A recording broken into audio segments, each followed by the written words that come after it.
Very good evening and welcome to City 24/7 News. నేను సురేష్. ముందుగా headlines. Visakha railway zone DPR ready. AP ప్రభుత్వమే భూమి ఇవ్వలేదన్న railway మంత్రి.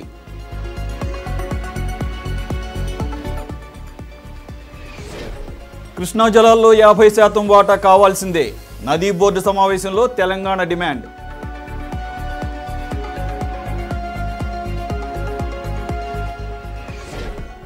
చిరంజీవితో తోట చంద్రశేఖర్ భేటీ. త్వరలో జనసేనలో చేరతారని ప్రచారం.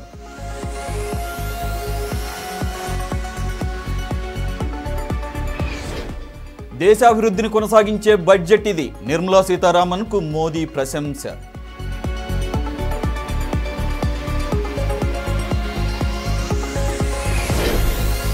కేంద్ర బడ్జెట్పై విపక్షాల విమర్శలు. ఉద్యోగాలు ఊసేదని రాహుల్ ప్రశ్న.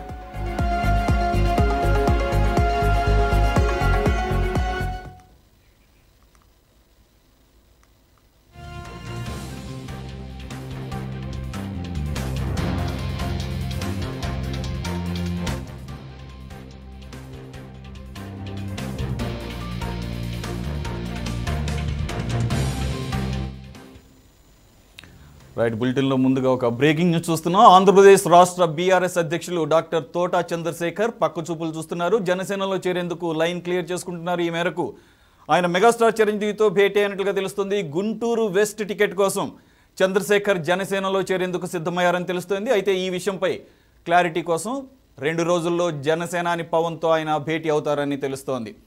ఒక బ్రేకింగ్ న్యూస్ చూస్తున్నాం.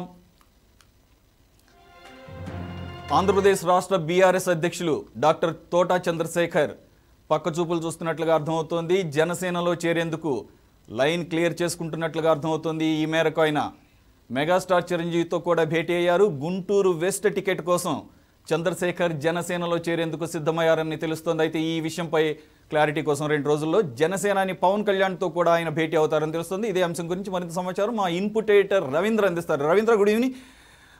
ఇప్పుడు ఇక బీఆర్ఎస్ ఏపీ శాఖ లేనట్లయినా ఒకవేళ గనక ఇదే నిజమై తోట చంద్రశేఖర్ తిరిగి జనసేనలో గనక జాయిన్ అయ్యే పరిస్థితి ఉంటే, ఈయన రాజకీయ ప్రస్థానం చూస్తే గనక 2009 ప్రజారాజ్యం పార్టీలో చేరారు. అప్పుడు ఎలక్షన్ టైంలో గుంటూరు ఎంపీగా పోటీ చేసి ఓటమి చెందారు. అలాగే 2014లో వైఎస్ఆర్సీపీ ఏలూరు ఎంపీగా పోటీ చేసి ఓటమి పాలయ్యారు. అలాగే 2019లో ఆయన కూడా జనసేనలో పోటీ చేరి గుంటూరు వెస్ట్ దానికి సంబంధించి పోటీ చేసి ఓడిపోయారు. ముఖ్యంగా అనంతరం కొంత సైలెంట్ గా ఉన్నప్పటికీ 2023 జనవరి 2వ తేదీన బీఆర్ఎస్ పార్టీ అధినేత కేసీఆర్ తో భేటీ అయ్యి ఈ ఆంధ్రప్రదేశ్ రాజకీయాల్లో బీఆర్ఎస్ ఒక పాత్ర పోషించాలన్న ఉద్దేశంతో తోట చంద్రశేఖర్ ని ఏపీకి బాధ్యత చేస్తూ దానికి సంబంధించి ఆయనకి ఇన్ఛార్జ్ గా బాధ్యతలు ఇచ్చారు. ఇలాంటి క్రమంలో అప్పటి నుంచి ఆయన కొంత అసంతృప్తితోనే ఉన్నారని చెప్పాలి. పార్టీలో ఉన్నప్పటికీ బీఆర్ఎస్ అంతంత మాత్రమే ఆంధ్రప్రదేశ్ లో. ఇలాంటి నేపథ్యంలో ఆయన 3 పార్టీలు మారినటువంటి క్రమంలో మళ్ళీ జనసేన వైపు చూస్తున్నటువంటి క్రమంలో ఆయన దాదాపు చాలా కాలం సైలెంట్ గా ఉన్నారు. ఇలాంటి నేపథ్యంలో ఆయనకు సంబంధించి కొన్ని వార్తలు కూడా వైరల్ అయ్యి మళ్ళీ జనసేన వైపు వెళ్తారు ఖచ్చితంగా అని చెప్పి. ఇలాంటి క్రమంలో తాజాగా మెగాస్టార్ చిరంజీవిని కలవటం అత్యంత ప్రాధాన్యత సంతరించుకుంది ఏపీ రాజకీయాల్లో. ఎందుకంటే ఆయన పద్మవిభూషణ్ రావటం, దానికి సంబంధించి శుభాకాంక్షలు తెలియజేయడానికి వెళ్ళినటువంటి తోట ఆయన్ని కలిసిన తర్వాత ఆయన సన్నిహితులు గాని సహచరులు గాని ఖచ్చితంగా జనసేనలో చేరతారు, ఆయనకి మళ్ళీ గుంటూరు నుంచి కీలకమైనటువంటి స్థానానికి సంబంధించి జనసేన నుంచి పోటీ చేసే అవకాశం స్పష్టంగా కనిపిస్తుందనే వార్తలు వస్తున్నాయి. ఇలాంటి తరుణంలో ఖచ్చితంగా ఆయన రావడం చాలా కీలకమైనటువంటి పరిణామంగా భావిస్తున్నారు జన సైనికులు. ఎందుకంటే సామాజిక వర్గాల నేపథ్యంలో ఆయన బలమైనటువంటి వ్యక్తిగా అక్కడ ఉన్నారు. ముఖ్యంగా 21 ఏళ్ల పాటు ఐఏఎస్ అధికారిగా మంచి పేరు ప్రఖ్యాతలు సంపాదించుకున్నటువంటి తోట చంద్రశేఖర్ మహారాష్ట్ర క్యాడర్ లో పనిచేశారు. అనంతరం రిజైన్ చేసిన తర్వాత ఆయన రాజకీయాల్లోకి వచ్చినటువంటి సందర్భం సురేష్. రైట్, మీరు అన్నట్లు ఆయనకి సుదీర్ఘమైనటువంటి ఒక ఐఏఎస్ అధికారిగా పనిచేసిన ఆ కెరీర్ రికార్డు ఉంది. ఇప్పుడు ఈ భేటీని జస్ట్ పద్మవిభూషణ్ వచ్చిన సందర్భంలో చిరంజీవిని అభినందించడానికి కలిసినట్లుగానే భావించాలా, లేదంటే కనుక ఆల్రెడీ స్పెక్యులేషన్ ఉన్నట్లుగా ఆయన మరో 2 రోజుల్లో జనసేనాని పవన్ కళ్యాణ్ని కలిసి తను జనసేనలోకి రావడానికి ఏమన్నా ఒక క్లారిటీ ఏమన్నా వచ్చే అవకాశం కనపడుతుందా, లేకపోతే ఇది జస్ట్ ఒక ఫార్మల్ మీటింగ్ లాగానే చూడాలి చిరంజీవి గారితో చంద్రశేఖర్? లేదు సురేష్, మీరు అన్నట్లు ఇది చాలా కీలకమైనటువంటి పరిణామంగానే చూడాలి ఎందుకంటే ఆంధ్రప్రదేశ్ రాజకీయాల్లో క్షణక్షణం మార్పులు చేర్పులు చోటు చేసుకుంటున్నాయి. ఇప్పటికే తెలుగుదేశం పార్టీతో జనసేన జతకట్టింది, చాలా దూకుడుగా వెళ్తుంది. ఇలాంటి క్రమంలో అభ్యర్థుల ఎంపిక విషయంలో కూడా రెండు పార్టీల అధినేతలు ఒక రకమైనటువంటి సమాలోచనలు చేస్తున్నారు. ఇటువంటి తరుణంలో జనసేనాని కలవాలని ఆలోచన పెట్టుకున్నారు. కానీ ఆ రకమైనటువంటి ముందుగా చిరంజీవితో ఆయనకున్నటువంటి ప్రత్యేకమైనటువంటి అనుబంధం ఏదైతే ఉందో దానికి సంబంధించి పద్మవిభూషణ్ రావటం, ఆయన్ని కలవటం అత్యంత ప్రాధాన్యత సంతరించిందనే చెప్పాలి. మంగళగిరిలో జనసేన పార్టీ కార్యాలయంలో తోట చంద్రశేఖర్ తో పాటు మరో కొంతమంది కీలకమైనటువంటి వ్యక్తులు కూడా ఆయన కలిసి పార్టీలోకి రావచ్చు అనేది కూడా బాగా వినిపిస్తుంది. ఎందుకంటే ఆయన జనసేనలో నుంచి వెళ్లిన వ్యక్తే కాబట్టి అంత ఇబ్బందికరమైనటువంటి పరిస్థితులు ఉండవు. తోట చంద్రశేఖర్ ని ఆహ్వానిస్తే తెలుగుదేశం పార్టీకి జనసేనకు రెండు పార్టీలకు కలిసి వచ్చే అంశంగా ఇక్కడ రాజకీయ విశ్లేషకులు చెప్తున్నారు. ముఖ్యంగా చిరంజీవిని కలిసి అభినందించిన తర్వాత ఆయన కొంతమంది సన్నిహితులతో కూడా మాట్లాడినటువంటి సందర్భం మనకు సమాచారం అందుతుంది. ముఖ్యంగా జనసేనాని కలిసిన తర్వాత ఆయన ఖచ్చితంగా గుంటూరులో ఒక నియోజకవర్గం నుంచి ఖచ్చితమైనటువంటి స్థానం నుంచి ఆయన స్పష్టంగా కనిపిస్తున్నాయి. దానికి సంబంధించి తెలుగుదేశం పార్టీ అధినేత నారా చంద్రబాబు నాయుడు కూడా అంగీకారాన్ని తెలిపే అవకాశాలు ఎక్కువగా కనిపిస్తున్నాయి సురేష్.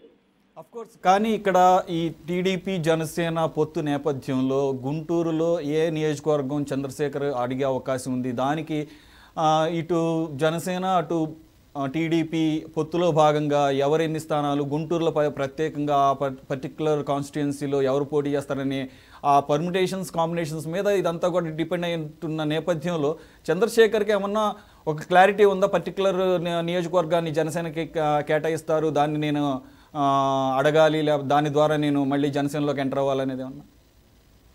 వాస్తవానికి ఎందుకంటే 2009లో ప్రజారాజ్యం తరపున గుంటూరు ఎంపీగా పోటీ చేశారు, ఓడిపోయారు. అలాగే 2014లో వైఎస్ఆర్సీపీలో ఆయన జాయిన్ అయ్యారు. కానీ గుంటూరు టికెట్ ఆశించినప్పటికీ ఆయనకి ఏలూరు ఎంపీగా పోటీ చేసే అవకాశం కల్పించారు, అప్పుడు కూడా ఓడిపోయారు.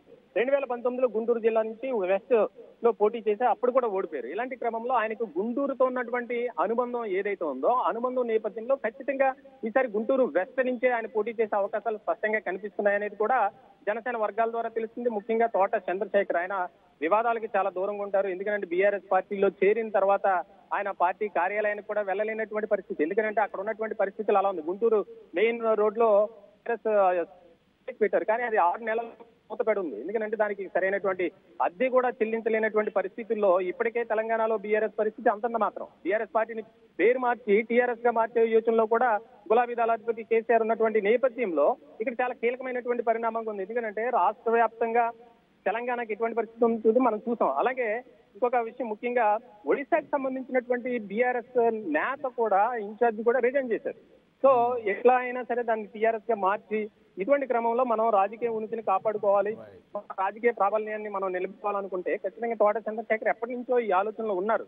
ఆయన బీఆర్ఎస్ అధినేతగా ఉన్నప్పటికీ ముఖ్యంగా ఆంధ్రప్రదేశ్ కి సంబంధించి రాజకీయ ప్రస్థానంలో కనుక ఎక్కడా కూడా బీఆర్ఎస్ తరఫున ఎటువంటి కార్యక్రమం చేపట్టినటువంటి పరిస్థితి మనకు కనిపిస్తుంది. ఇలాంటి నేపథ్యంలో ఆయన తాజాగా చిరంజీవిని కలవటం, మరొక 2-3 రోజుల్లో దీనికి సంబంధించి జనసేనాని పవన్ కళ్యాణ్ ని కలవటం కూడా అత్యంత ప్రాధాన్యత సంతరించుకునేలాగా కనిపిస్తుంది. Thank you so much Ravindra.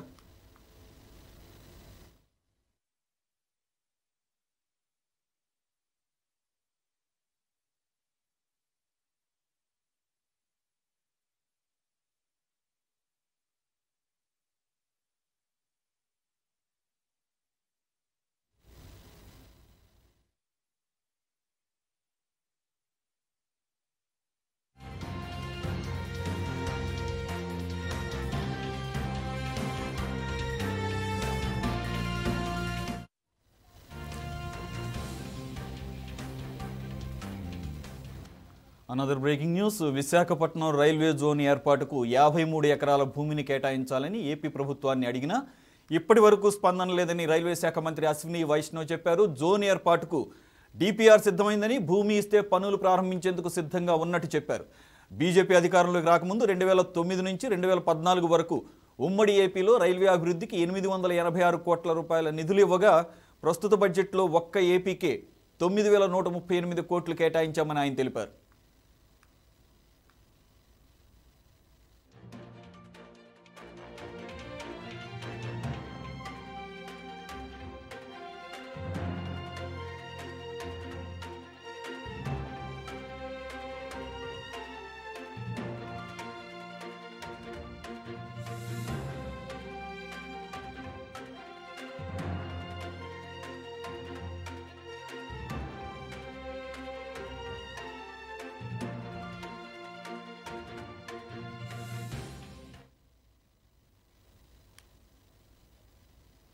Right, ఒక బ్రేకింగ్ న్యూస్ చూస్తున్నాం. విశాఖ రైల్వే జోన్కు సంబంధించిన అప్డేట్ ఇది. విశాఖపట్నం రైల్వే జోన్ ఏర్పాటుకు 53 ఎకరాల భూమిని కేటాయించాలని ఏపీ ప్రభుత్వాన్ని అడిగినా ఇప్పటి వరకు స్పందన లేదని రైల్వే శాఖ మంత్రి ఒక ప్రశ్నకు సమాధానంగా అశ్విని వైష్ణవ్ చెప్పారు. జోన్ ఏర్పాటుకు డిపిఆర్ సిద్ధమైందని, భూమి ఇస్తే పనులు కూడా ప్రారంభించేందుకు సిద్ధంగా ఉన్నట్లుగా ఆయన తెలిపారు. బీజేపీ అధికారంలోకి రాకముందు 2009 నుంచి 2014 వరకు ఉమ్మడి ఏపీలో రైల్వే అభివృద్ధికి 886 కోట్ల రూపాయల నిధులు ఇవ్వగా ప్రస్తుత బడ్జెట్లో ఒక్క ఏపీకే 9138 కోట్లు కేటాయించామని మంత్రి తెలిపారు.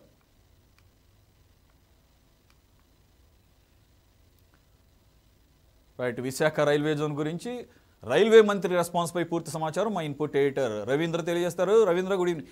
రవీంద్ర, ఈ రైల్వే జోన్కి సంబంధించి కేంద్రం అంతా రెడీ చేశాము, డిపిఆర్ కూడా రెడీ అయింది, భూమి ఇవ్వాలని చెప్పేసి ఏపీ ప్రభుత్వాన్ని అడిగితే ఏపీ ప్రభుత్వం ఎటువంటి స్పందన లేదు, భూమిని కేటాయించలేదని చెప్పేసి ఒక ప్రశ్నకు సమాధానంగా రాజ్యసభలో రైల్వే మంత్రి చెప్పడం మీద ఇన్ఫర్మేషన్ ఏంటి? ఇది ఎంతవరకు నిజం అసలు? ఎస్ సురేష్, ఇది వాస్తవానికి రైల్వే శాఖ మంత్రి అశ్విని వైష్ణవ్ ఏదైతే వ్యాఖ్యలు చేశారో అది చాలా రాజకీయంగా ఒక కోణంలో చూస్తే గనక ఇది ఎలక్షన్ స్టంట్స్ లో భాగమే. డీటెయిల్డ్ ప్రాజెక్ట్ రిపోర్ట్ తయారు చేసి ఇవ్వాలని చెప్పి కేంద్రం కోరిందని, దానికి సంబంధించి ఆంధ్రప్రదేశ్ ప్రభుత్వం స్పందించలేదని చెప్పి ఒక రకమైనటువంటి ఆరోపణ చేస్తుంది. కానీ కేంద్ర ప్రభుత్వానికి ఏదేని రాష్ట్ర ప్రభుత్వానికి మధ్య ఉన్నటువంటి సఖ్యత ఎలా ఉంటుందో మనకు తెలుసు. ఇటువంటి క్రమంలో కేంద్ర ప్రభుత్వం రాష్ట్ర ప్రభుత్వం మీద వేయటం, రాష్ట్ర ప్రభుత్వంలో ఉన్నటువంటి కీలకమైనటువంటి మంత్రులు, ముఖ్యమంత్రితో సహా కేంద్రం సరైనటువంటి స్పందన లేదు. మేము ఆల్రెడీ విశాఖ గ్రేటర్ పరిధిలో 53 ఎకరాలకు సంబంధించి డీటెయిల్ ప్రాజెక్ట్ రిపోర్ట్ ఇచ్చాం, కానీ ఇప్పుడు కూడా దాని గురించి సరైనటువంటి స్పందన లేదు. అలాగే మమ్మల్ని పిలిచి దాని మీద సమీక్ష జరిపినటువంటి సందర్భం కూడా లేదు. ఇలాంటి సందర్భంలో ఇటువంటి వ్యాఖ్యలు చేయడం కరెక్ట్ కాదు. గతంలో కేంద్ర రైల్వే శాఖ మంత్రికి ఉన్నటువంటి పీయూష్ గోయల్ కూడా ఇలాంటి ప్రకటన చేశారు.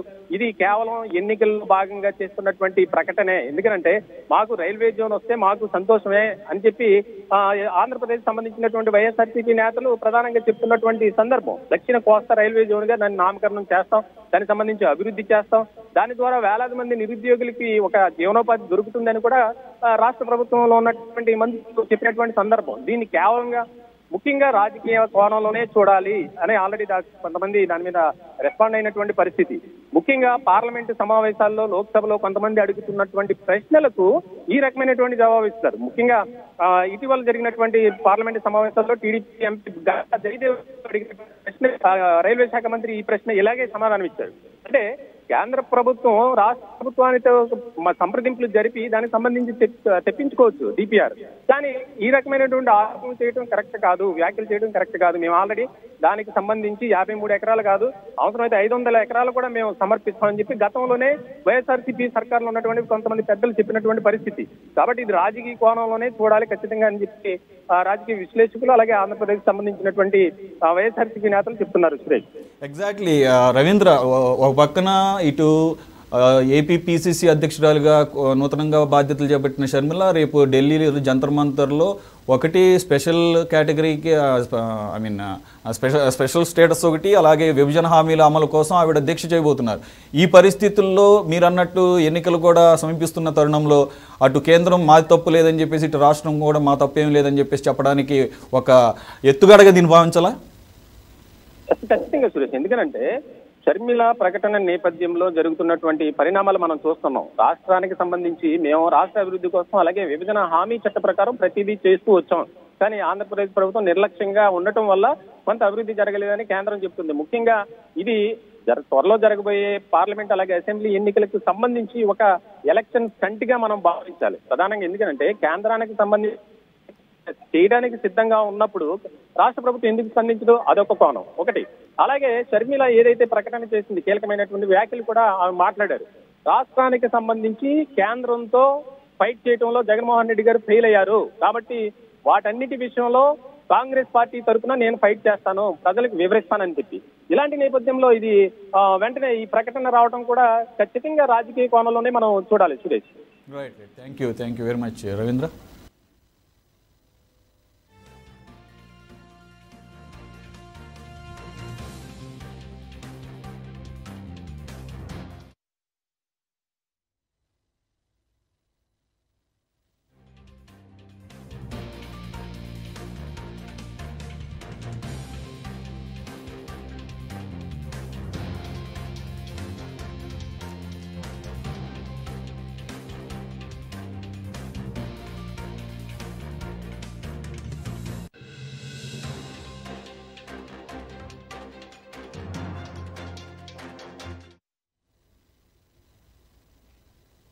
Another breaking news. చిత్తూరు జిల్లా పులిచెర్ల మండలం మంగళంపేటలో ఓ వ్యక్తిపై చిరుత దాడి చేసింది. ఈ ఘటన మంత్రి పెద్దిరెడ్డి రామచంద్రారెడ్డి మామిడి తోటలో జరగడం కలకలం రేపింది. ఆవులపై చిరుత దాడి చేస్తుందని భావించిన తోట కాపలాదారు చిరుతను తరమడానికి ప్రయత్నించగా చివరికి అది అతనిపైనే దాడి చేసింది. బాధితుడికి ప్రస్తుతం చికిత్స అందిస్తున్నారు.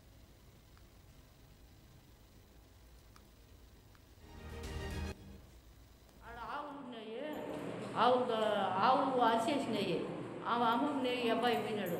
ఈ అబ్బాయి పోయేకాడికి ఇనుపు పక్కన వచ్చి చెడుకులు పట్టేసి. నువ్వు చూసినావా? నేను చూసినాను సార్. ఎవరు మీది?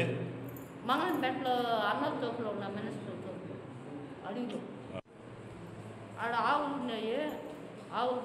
ఆవులు అరిసేసినాయి. అమ్మని ఈ అబ్బాయి పోయినాడు.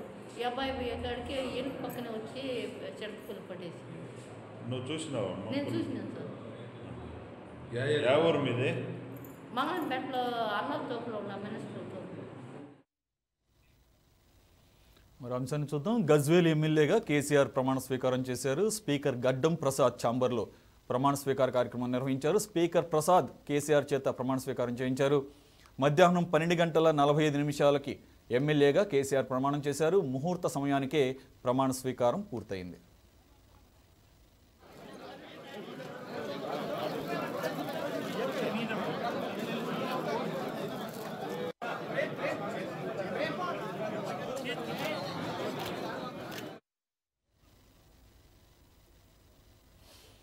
తలలేని బొన్నెల్లాగా రాజధాని లేని రాష్ట్రంగా ఆంధ్రప్రదేశ్ మారిపోయిందని ఏపీ బీజేపీ అధ్యక్షురాలు పురంధేశ్వరి విమర్శించారు.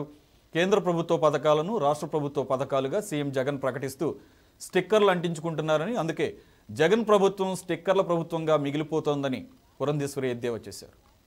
ఇవాళ ఆంధ్ర రాష్ట్రం మిగిలిపోయింది అనేటువంటి విషయం ప్రతి ఆంధ్రుడు కూడా చాలా బాధతో నెమరు వేసుకునేటువంటి విషయం. అదేవిధంగా ఇవాళ ఎటువంటి అభివృద్ధికి తావు లేకుండా పరిశ్రమలు రావడం లేదు, మన బిడ్డలకు ఉపాధి అవకాశాలు లేవు. మరి ఇవాళ సమాజాన్ని విభజించి పాలించు అనేటువంటి ఆలోచనతోటి ఇవాళ రాష్ట్ర ప్రభుత్వం ముందుకు వెళ్ళేటువంటి పరిస్థితి. నిజంగా అభివృద్ధి ఏదైనా జరుగుతున్నది అంటే ఇది కేంద్రం యొక్క సింహ భాగస్వామ్యంతో రాష్ట్రంలో ఏదైనా సరే అభివృద్ధి జరుగుతున్నది అని ప్రజలందరూ కూడా గమనిస్తున్నటువంటి విషయం. ఇంతకు ముందు ప్రభుత్వం కావచ్చు, ఇప్పుడు కావచ్చు, స్టిక్కర్ల ప్రభుత్వాన్ని మనం రాష్ట్రంలో చూస్తున్నాం. కేంద్ర ప్రభుత్వం ఇచ్చేటువంటి పథకాలకి పేర్లు మార్చి వారి స్టిక్కర్లు అంటించుకుంటూ ముందుకు వెళ్ళేటువంటి పరిస్థితి రాష్ట్రంలో. గరీబ్ కళ్యాణ్ అన్న యోజన కింద కేంద్ర ప్రభుత్వం దేశంలో ఉన్నటువంటి ప్రతి పేదవాడికి కూడా ఉచితంగా 5 కేజీల బియ్యం అందిస్తే ఇవాళ దాని మీద జగనన్న ఫోటో పెట్టుకుని ఏవైతే రేషన్ వ్యాన్లు తిరుగుతున్నాయో మనందరికీ తెలియనటువంటి విషయం కాదు. అయితే ఇవాళ కేంద్ర ప్రభుత్వం తీసుకున్నటువంటి నిర్ణయం ఇప్పటి వరకు ఉచితంగా ఇవ్వడం ఒక ఎత్తు అయితే రాబోయే 5 సంవత్సరాల కాలానికి కూడా ఈ గరీబ్ కళ్యాణ్ అన్న యోజనని పొడిగించడం జరిగింది. ఇవాళ పేదలకి ఆరోగ్యశ్రీ అని రాష్ట్ర ప్రభుత్వం అన్నది, కానీ ప్రైవేట్ హాస్పిటల్స్కి బిల్లులు ఇవ్వనటువంటి సందర్భంలో హాస్పిటల్ సైతం ఇవాళ మేము ఆరోగ్యశ్రీ నిర్వహించము అని వారు ఖరాఖండిగా చెప్పడం జరిగింది. కానీ కేంద్ర ప్రభుత్వం ఆయుష్మాన్ భారత్ అని ఆయుష్మాన్ భవ కార్డు ఇవాళ ప్రతి పేదవాడికి కూడా ఇస్తున్నారు. ఈ కార్డు ఉన్నట్లయితే కనుక పేదవాడు కేవలం ఆంధ్ర రాష్ట్రంలోనే కాదు, దేశంలో ఎంపానల్ అయి ఉన్నటువంటి ఏ హాస్పిటల్కి వెళ్ళినా సరే ఉచితంగానే 5 లక్షల రూపాయల మేరకు, ఆరోగ్యశ్రీలో 2 లక్షలు అన్నారు, కానీ దానివల్ల రాష్ట్రంలో ఫలితం లేదు. 5 లక్షల మేరకు ప్రతి పేదవాడు కూడా ఇవాళ వైద్య సహకారం అందుకునేటువంటి పరిస్థితి కేంద్ర ప్రభుత్వం కల్పించింది. ప్రతి గ్రామానికి వెళ్ళి అక్కడ 24 గంటల పాటు ఆ గ్రామంలో ఉండి ఆ గ్రామంలో ఉన్నటువంటి స్థితిగతుల్ని అర్థం చేసుకోవడం మాత్రమే కాకుండా కేంద్ర ప్రభుత్వం ప్రవేశపెట్టినటువంటి పథకాలు ప్రతి ఇంటికి వెళ్ళి ప్రచారం చేసే దిశగా ఈ కార్యక్రమాన్ని చేపట్టడం జరిగింది. ఇది ఫిబ్రవరి 9, 10, 11 వరకు. నిజం గెలవాలి యాత్రలో భాగంగా నారా భువనేశ్వరి నెల్లూరు జిల్లా ఉదయగిరి నియోజకవర్గంలో పర్యటిస్తున్నారు. చంద్రబాబు అరెస్ట్ అనంతరం మనస్తాపంతో మృతి చెందిన కుటుంబాలను ఆమె పరామర్శించి ఆర్థిక సాయం అందజేశారు. చంద్రబాబు మళ్లీ సీఎం అవుతారని అన్నారు. పేదలందరికీ ప్రతి ఏటా 3 గ్యాస్ సిలిండర్లు ఉచితంగా ఇస్తారని హామీ ఇచ్చారు ఆమె. అది మీరు ఆ మనసులో పెట్టుకోవాలి. చంద్రబాబు నాయుడు గారు సరే అదొకటి, తెలుగుదేశం పార్టీ ఒకటి. అది నేను కోరేది మీ మనందరికి కూడా ఆ కోరికే ఉండాలి మనసులో. తర్వాత మీ అందరికి తెలుసు మహిళల గురించి ఆయన చాలా కార్యక్రమాలు చేపట్టారు.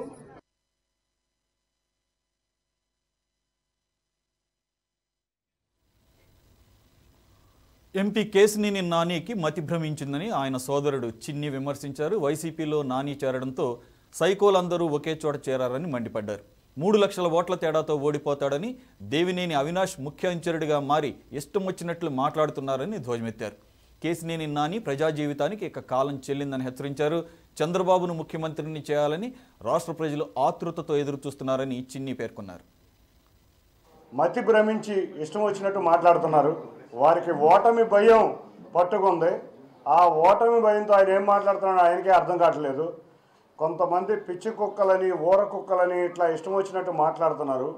నిజంగా గుర్తుంచుకోనని, కుక్కలకి విశ్వాసమైనా ఉంటుంది, నీకు ఆ మాత్రం విశ్వాసం కూడా లేదు. నిన్నింత వాడిని చేసిన చంద్రబాబు నాయుడు గారి మీద విశ్వాసం లేకుండా ఉన్నావు.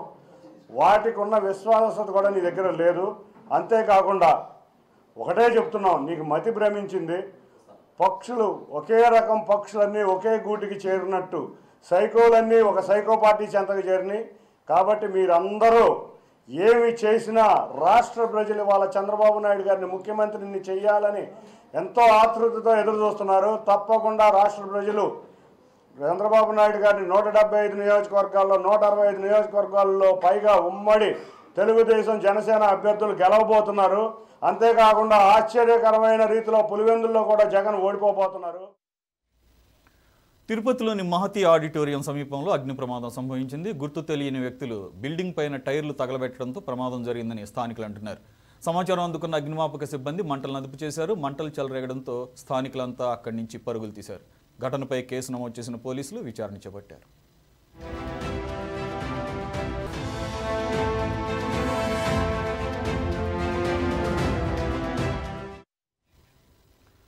టీవీ బులెటిన్ విశేషాలు చూస్తూనే ఉండండి. సిటీ 24/7.